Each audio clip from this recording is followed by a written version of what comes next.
Ada 3 golongan manusia perihal keuangan, kelas atas, kelas menengah, dan kelas bawah. Ketika kita ngebahas kelas menengah, banyak orang yang mikir bahwa mereka udah berada di tempat yang nyaman dalam hal keuangan. Mereka punya pekerjaan yang baik, rumah yang layak, dan gaya hidup yang cukup menyenangkan. Tapi apakah kamu tahu bahwa banyak jebakan finansial yang tengah mengintai mereka? Jebakan-jebakan ini akhirnya menghambat mereka buat mencapai kebebasan finansial yang sesungguhnya. Tahu yang disebut dengan financial freedom. Sementara orang kaya biasanya udah tahu nih trik buat menghindari jebakan ini. Makanya mari kita bahas 7 jebakan finansial yang kerap dihadapi oleh kelas menengah dan dihindari oleh orang kaya. Pertama, gaya hidup mewah yang tidak terjangkau. Jebakan pertama yang sering ngejebak kelas menengah adalah dorongan untuk punya gaya hidup mewah yang sebenarnya mereka nggak mampu. Orang kelas menengah sering terjebak dalam siklus konsumsi yang nggak perlu, kayak beli mobil mewah, gadget terbaru, atau liburan mewah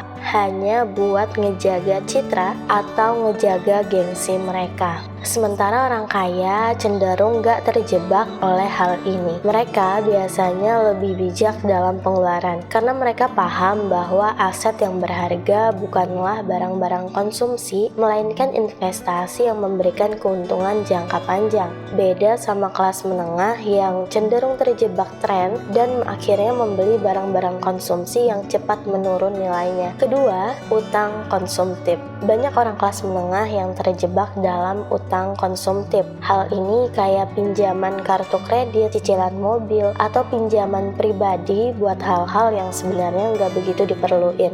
Dan parahnya, kadang-kadang hal ini terjadi hanya karena ingin terlihat keren. Sementara orang kaya cenderung menghindari utang konsumtif dan lebih memilih menggunakan utang buat investasi yang menghasilkan pendapatan. Misalnya, mereka bakalan minjem buat ngebeli properti atau memulai suatu bisnis bukan buat ngebeli barang-barang mewah. Ketiga, tidak punya dana darurat. Jebakan finansial selanjutnya bagi orang kelas menengah adalah sering mengabaikan pentingnya dana darurat. Mereka hidup dari gaji ke gaji dan kalau seandainya ada kejadian yang gak terduga kayak kehilangan pekerjaan atau tiba-tiba ada yang sakit dan harus menanggung biaya medis yang tinggi, mereka yang gak punya dana darurat ini gak akan siap, sehingga mereka terpaksa harus berutang dan menjual aset. Sementara orang kaya biasanya menyiapkan dana darurat yang cukup buat menutupi kebutuhan hidup selama beberapa bulan, sehingga mereka bisa tetap tenang kalau seandainya terjadi hal-hal yang di luar dugaan. Jebakan keempat adalah kurangnya rencana investasi. Banyak orang kelas menengah yang gak punya rencana investasi yang jelas. Mereka mungkin menabung, tapi karena kurangnya pemahaman, akhirnya mereka nggak tahu cara mengoptimalkan keuangan. Mereka cenderung menyimpan uang dalam tabungan atau investasi yang aman seperti deposito. Sementara orang kaya biasanya mempunyai rencana investasi yang terdiversifikasi. Mereka memilih untuk berinvestasi di berbagai aset, kayak saham, obligasi, dan properti yang bertujuan untuk memberikan imbalan hasil yang lebih besar dalam jangka panjang. Kelima, mengabaikan pendidikan keuangan.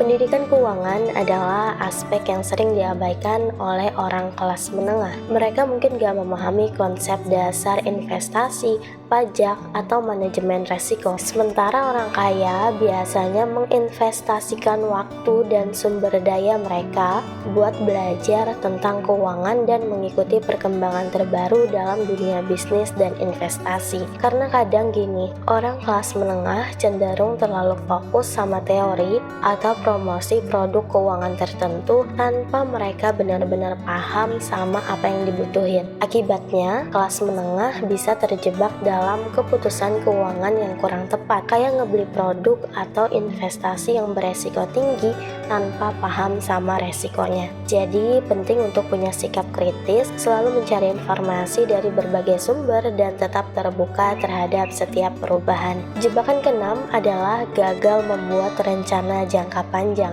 Orang kaya cenderung punya rencana jangka panjang buat keuangan mereka. Mereka berpikir tentang masa depan dan merencanakan gimana cara mereka buat ngecapai hal itu. Sebaliknya, kelas menengah mungkin terjebak dalam rutinitas sehari-hari tanpa memikirkan masa depan, yang mana hal ini bisa mengakibatkan orang kelas menengah nggak punya tabungan pensiun, bahkan nggak bisa mendanai pendidikan anak-anak mereka di masa depan. Orang kelas menengah ini cenderung fokus pada tujuan jangka pendek, kayak ngebeli rumah atau mobil tanpa punya rencana keuangan jangka panjang. Sementara orang kaya biasanya punya rencana keuangan jangka panjang yang mencakup berbagai aspek kehidupan mereka, mulai dari pensiun sampai warisan. Ketujuh, tidak memanfaatkan peluang. Jebakan terakhir adalah tidak memanfaatkan peluang yang muncul.